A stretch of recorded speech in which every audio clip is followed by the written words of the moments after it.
everyone. I hope that you are having a great week. So, we are already in week 11. So, this week we are going to work in Module 4. So, we'll be starting Module 4, but you also have your quiz. So, it's going to be set up the same format like last time. You will have multiple choice, maybe some short answer, maybe a matching or a fill in the blank. So, the multiple choice portion will be graded first, and then I will go back in and grade the rest of the portion, and then I will email you once you have your final grade. Now remember, you have 2 attempts, and I will take the highest grade. You should be able to go back and view your test. So there was a little bit of confusion on the first exam that I gave for quiz 1. Remember, whenever you have 2 attempts, you have 2 attempts to take it. So if I give you your grade and you don't like it, you can say, can you please open it up for my second attempt? I will do that. But you kind of have to communicate this with me. I will send you your grade, but it's up to you whether you want the second attempt or not. Some people went ahead and just took the second attempt because they pretty much had a good, clear understanding or idea of what they made. So really the choice is up to you, but if you pass that window and it's past November 12th and I've graded it, and say we're in the following week and you say, oh, I didn't like my grade, can you please let me have my second attempt? I'll be more than happy to, but you have to communicate that with me. So I think that was just a little bit of miscommunication and maybe misunderstanding, so I just want to make that clear. So remember, I gave you a quiz 2 study guide last week in week 10. Inside Module 3. I also gave you a PowerPoint review, so please, if you did not look at that, use them, study. I know that oftentimes whenever we have open notes, open book tests that we can take at home, and you're not being monitored or proctored with the camera, then you're tempted to just use what you have. But it's important for you on these tests to still study, because you don't want to waste your time trying to flip through the PowerPoint or your notes or the text, or go back into an IRIS module to find the answers. So it's better for you to prepare and have all your stuff in one place. And then if you need to reference it, it'll be there. But the PowerPoint review really is a great study tool, so please make sure that you use that. So remember, to find that, you'll have to go back into Module 3 on week 10 to find your review. The quiz 2, the test, will open Monday, November 6th at 8 a.m. and it will close Sunday, November 12th, 11:59. So that will give you a full week to study and then feel like you're prepared to take it. It is timed, so just keep that in mind. So like I said, we are going to be in week 11. So week 11 is really going to go with your co-teaching PowerPoint presentation. So you remember, you had to do a co-teaching plan. Now, even though you didn't actually have a partner, and if you were in person class, you would be doing this with a partner and presenting for us in front of us. But because you didn't, I said that it was important for you to make sure that when you're completing your co-teaching lesson plan and presentation, that you have 2 parts, right? So what you would do and what your teacher you were teaching with would do. Because ultimately that's the point. You both have roles. So that was due on Sunday, November the 5th. So this lesson this week, on week 11 in Module 4, goes along with what you've been doing to prepare for your co-teaching lesson plan. So obviously, always go and look at the overview and outcomes. It's a really good idea because it shows you keywords. It shows you kind of like what our objective is. So this week, our objective really is going to be able to use or identify the rationale of why we'd be using these co-teaching models, these research-based strategies. You're actually going to have to be able to identify and give examples of those 5 models, okay? You also have an opportunity for a RAD, right? So there's an article called Making Inclusion Work with Co-Teaching. For those of us, there's plenty of people who have had 3 or already submitted all 4 RADs, which is great. But if you've only submitted 1 or none, I would suggest that you go ahead and finish the last available RADs that you have, because you do need to have 4 in this course. So how you're going to be assessed is you're going to be doing a discussion board. Your discussion board this week is really going to be about your the co-teaching models and presentations that I will be putting on here for you.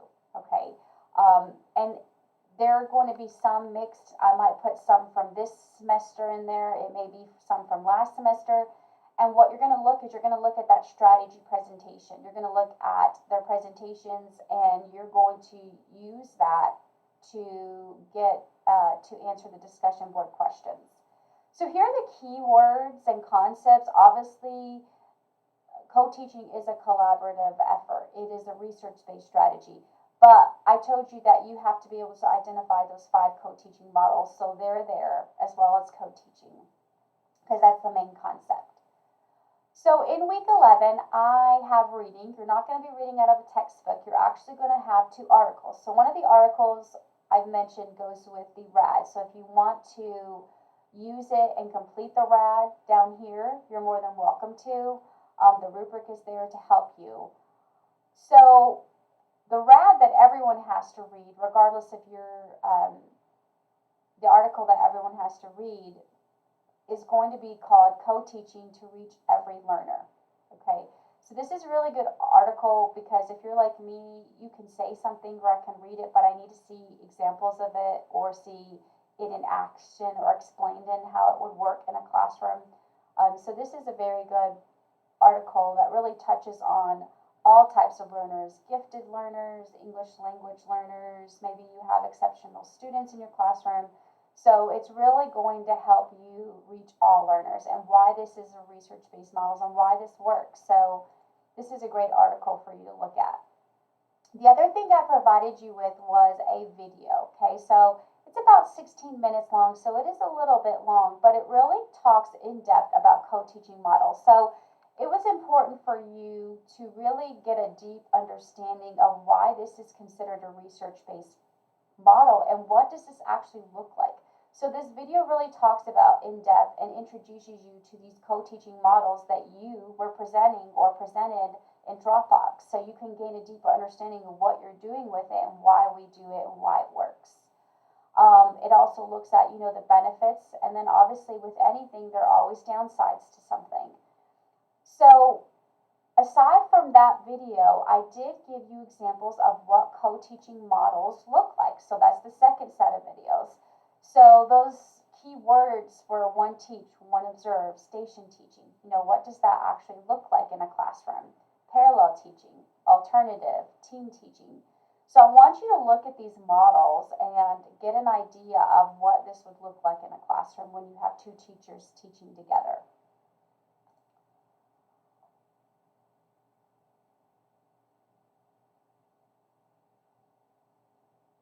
So another thing that you're going to do is what I said, the co-teaching presentation discussion board.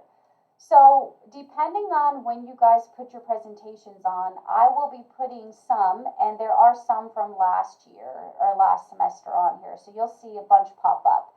I may change some of these out depending on which presentations I want to use, but you'll see here, these are the strategies that a lot of us were doing our co-teaching presentation on. So you're going to look through them. You may even see yours on there. But the whole point of this is for you to pick some to look at. Now, obviously, this is a lot, and you're not going to have time to go through. But I want you to look at least 2 or 3 of them. And then I want you to do that, and I want you to answer these questions, right? Respond to these and submit this to discussion board because that's how you're going to be assessed this week. The other thing that I mentioned earlier at the start of the video was if you are lacking RADs or you maybe need one more, this would be a great opportunity for you to do a RAD this week because you already have some base knowledge of completing a lesson plan and having 2 roles of teaching a strategy and implementing these co-teaching models. So it'd be a really good idea for you to read this article, Making Inclusion Work with Co-Teaching, and then complete the RAD prompts. So that's there for you. I also went ahead and put a Nearpod quiz for co-teaching models. I went in and looked. The link is working as of now. If it stops working, please let me know. But this is a great idea for you to get, a way for you to get feedback. And then, of course, here's the link to quiz 2. You can also get to the quiz or the second test by hitting assessments and then, of course, hitting quizzes. All right, guys, so that's pretty much what we're doing. It's a little bit more laid back this week because I know that you're trying to finish up your journals, because I know a lot of us got a late start. So I did want to touch on something real quick with service learning before I got done and completed with this video, is to make sure that you are completing out your hours. You email me once that's done. Have the teacher you're with, your mentor teacher you were placed with, to complete the log and the final evaluation for you, and that needs to either be emailed to me or it needs to be mailed out to the physical address of the school. So either one is fine, and then you also need to be submitting your journal, okay? So you should have a journal entry for each day that you were there, and all of that stuff can be found in Module 1, Getting Started. I also emailed you all those things when you had the official green light, so you can check that emailed out. Another thing to be mindful of is with service learning, you also had a written analysis paper, right? So this was your reflection, implications moving forward for you as a future teacher, what you got out of this. You'll notice that is due on November the 9th. So that's something that you should be working on this week and getting finalized. And you're going to be using your service learning journal to kind of help you reflect back on when you're writing your written analysis paper. So make sure you're aware of that due date as well.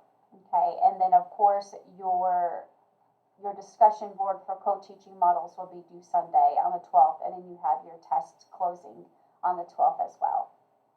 So even though there's not a lot of work, there's things that you should be finishing up, and then of course you have your test too, okay?